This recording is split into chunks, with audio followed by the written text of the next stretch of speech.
Suite de notre entretien exclusif avec le président de la transition malienne, M. Diokounda Traoré. Monsieur le Président, merci d'avoir accepté l'invitation d'Alcara. Merci. Alors sur le front des combats, la guerre se poursuit au nord. Est-ce que vous pouvez nous clarifier la situation à Kidal, où les forces françaises sont aux côtés des forces tchadiennes? Qui contrôle Kidal à l'heure où nous parlons? Le MNLA, le MIA, le mouvement islamique de l'Azawad? Bon, qui contrôle Kidal, je n'utiliserai pas ce mot contrôler. Qui est à Kidal? Parce qu'il y a beaucoup de gens qui sont à Kidal. À Kidal, il y a certainement ce mouvement dissident d'Ansardine qui s'est intitulé MIA, Mouvement islamique de l'Azawad. Bon, il y a certainement quelques éléments du MNLA, des éléments qui sont arrivés de façon opportuniste, parce qu'effectivement, bon, nous n'étions pas encore arrivés à Kidal. Mais dire qu'ils contrôlent Kidal, je crois que c'est beaucoup dire. Simplement, bon, l'armée française est venue, elle a continué sur le nord, sur Agalok et Tessalit, avec les contingents tchadiens. L'armée malienne, suivant son plan d'opération, ne devait pas arriver à Kidal avant le 25 ou le 26 février. Donc, nous suivons un plan qui est en train de se dérouler normalement. Et le fait que l'armée malienne ne soit pas encore à Kidal ne signifie pas qu'elle n'y viendra pas. Elle y sera au moment que nous avions décidé.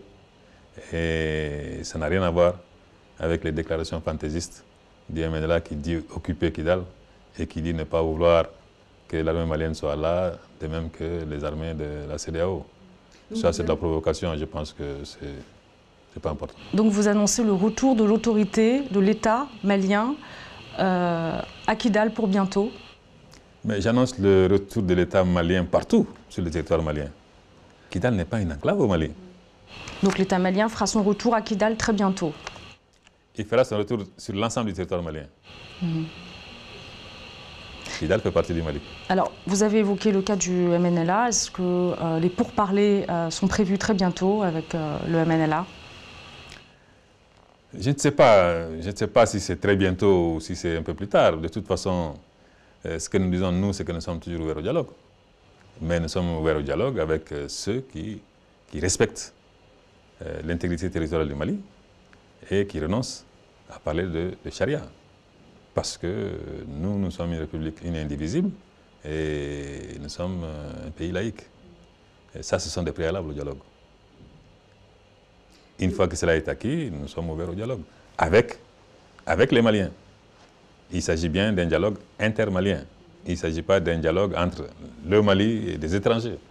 Or, il se trouve que la plupart des groupes armés qui ont opéré au nord sont des étrangers, en dehors du MNLA, qui lui est essentiellement constitué de Maliens. Donc, bon, le seul groupe qui pourrait être éligible au dialogue actuellement, c'est le MNLA.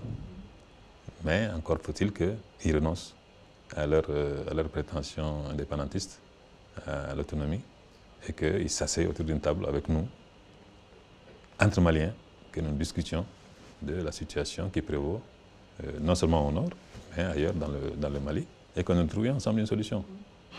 Aminaka, un responsable et 3 membres du MNLA ont été arrêtés. Quel sort vous leur réservez? Ben, le sort que la justice décidera pour eux. Je pense que de toute façon, ils sont en train d'être entendus, d'être interrogés. Nous verrons ce qui se passe autour d'eux et ce qu'ils ont fait. Moi, je ne peux pas présager de ce que nous allons faire d'eux. Les Touaregs nient toute responsabilité dans les événements d'Aguelok qui se sont déroulés en janvier 2012. Plusieurs dizaines de soldats maliens ont été exécutés froidement dans cette ville. Le MNLA demande la mise en place d'une commission d'enquête internationale destinée à établir les faits. Est-ce que vous allez répondre favorablement à cette demande? Je crois que les gens devraient éviter de s'en tenir uniquement aux déclarations du MNLA ou d'un autre groupe armé. De toute façon, je pense qu'il y a eu des images qui ont été diffusées à travers le monde entier. Tout le monde a vu ce qui s'est passé à Aguelok. Donc je pense que ce n'est pas une déclaration du MNLA qui peut nier tout cela. Des images sont là, elles existent. Tout le monde les a vues. Donc vous dites non à l'installation de cette commission d'enquête? Ah non, je ne dis pas non à l'installation de cette commission d'enquête. De toute façon, nous, au Mali, nous sommes un pays de droit. Hein. Et plus le droit sera dit, mieux ça vaudra pour nous.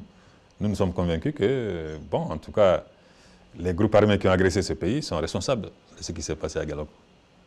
Et ce serait bien que le monde entier le sache et que vraiment on arrête de spéculer sur des déclarations improbables du MNLA. Vous avez annoncé une commission dialogue et réconciliation. Cette commission peut être installée sans la participation du MNLA?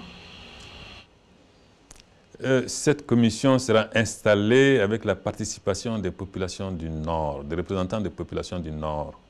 Vous savez, MNLA, etc. Nous ne pensons pas que les MNLA représentent le Nord, les populations du Nord. Nous ne pensons pas non plus que les MNLA représentent les Touaregs. Donc, dans la commission, le Nord sera représenté, toutes les communautés du Nord seront représentées, y compris les Touaregs, les Peuls, les Sonraï, etc.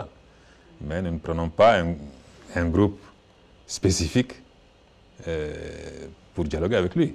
Non. Est-ce que vous êtes favorable à la poursuite d'une médiation burkinabé pour favoriser le dialogue intermalien? Bon, je sais qu'il y a beaucoup de choses qui se disent sur cette médiation, mais je pense que de toute façon, la médiation burkinabé a été décidée par la CEDEAO et elle va continuer. Nous allons mettre en place une commission de médiation et de réconciliation qui va travailler en relation avec la médiation burkinabé, mais qui va détenir effectivement l'essentiel de tout ce qui se passera par rapport aux négociations. Dernière question, très rapidement, ça concerne la date des élections qui sont fixées au 7 juillet pour le premier tour et le second tour au 21 juillet. Ces délais sont-ils tenables compte tenu de la situation? Bon, ces délais, c'est vous qui en parlez. Moi, ce que je sais, c'est que j'ai fixé une date limite de tenue des élections, qui est le 31 juillet 2013. Et je pense qu'effectivement, c'est un délai qui peut être tenu. Oui. Président de la transition malienne, M. Diankouda Traoré, merci pour cet entretien. C'est moi qui vous remercie. Un entretien que vous pouvez retrouver en intégralité sur notre site internet www.alkaratv.net.